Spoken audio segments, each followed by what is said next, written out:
Hello everyone, welcome to the Luke Branquinho Show. My next guest is the youngest PBR World Champion bull rider. Not only is he a bull rider, but he's also a friend. I can remember his first trip down to Cody Lambert's, and him and Justin McBride and Cody were in the table chit-chatting about how to be a winner, and he took it to heart and excelled at it.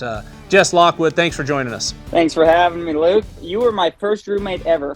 That's right. We bunked there at Lambert's up in the barn. And that's one heck of a bunkhouse he had there, too. To sit down and listen to Cody Lambert and Justin McBride talk to you about what you needed to do to be a winner, and I thought it was pretty impressive, but mainly how you absorbed that. McBride may get a little deeper into your hips were out a little bit here, or you've missed the corner here or something, and Lambert's just like middle. That's where you need to be, middle of the bull. You put those two together, but nothing changes as far as there's one job, and that's riding your dang bulls. You weren't entered in, I don't know if it's Kansas City. You flew up there to take an alternate spot. Is that the right one? Yep, Kansas City. And me and Lambert, if you remember, we talked that week. It's because I was like, I don't know what to do. Because first they told me I had a spot at the UTB. Then, I don't know if it was the day before or 2 days before, they called and said, hey, we messed up. You're the first alternate. So then I asked Cleet Lambert, should I go to the lower level one and ride and make some points, hopefully, to make sure I'm on tour next weekend, or not miss this shot if someone, is hurt and can't get on there? And he told me, he's like, come to the big one. And I ended up going there, and I didn't get a damn bull all weekend. But, I think it meant more going that weekend to kind of just see the atmosphere and see, honestly, how much better them bulls were at that level.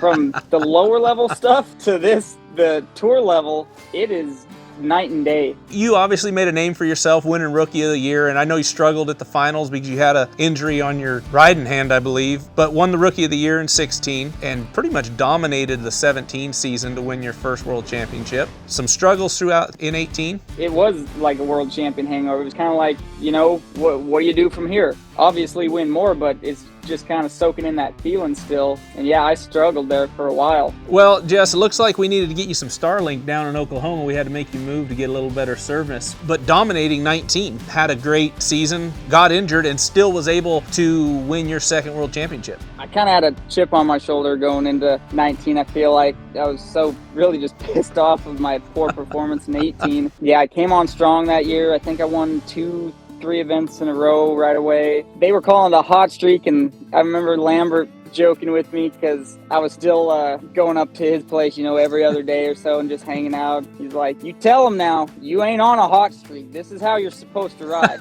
So whenever they say that BS, that you're on a hot streak, you tell them, no, this is just how I ride. I didn't necessarily feel like I was on a hot streak. I was just like, hell, I'm just riding bulls. Even with you getting hurt, you were still able to finish the season strong, and the collarbone didn't quite heal like Tandy wanted it to, right? Break that collarbone, go in and see Tandy 2 days after, and he's like, okay, well, we can't plate it because it's broke close enough to your neck. That piece to plate onto isn't enough to get damn near one screw into, so just lay low, 4 to 6 weeks, you'll be fine. I come back for a 4-week checkup, and he's like, what the hell have you been doing? Nothing, I've been laying low, like you said. And he says that it looks like I broke it yesterday. It hasn't healed whatsoever, so said, well, we'll just see what another 4 weeks does. And I come back and it still just wasn't coming together. And so then he stuck me on a bone stimulator that was going to stimulate that bone, promote healing. And he stuck me on that at 8 weeks for another 4 weeks. And then at 12 weeks, it was finally healed.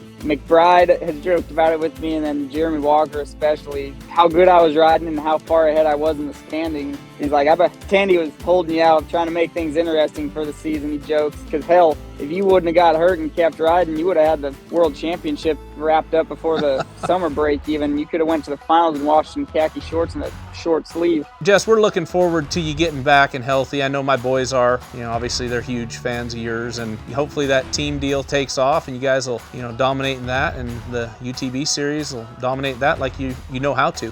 Thank you, Luke. I appreciate it. It should all be pretty fun, especially when the guy's healthy. All right, bud. Appreciate it. Good luck.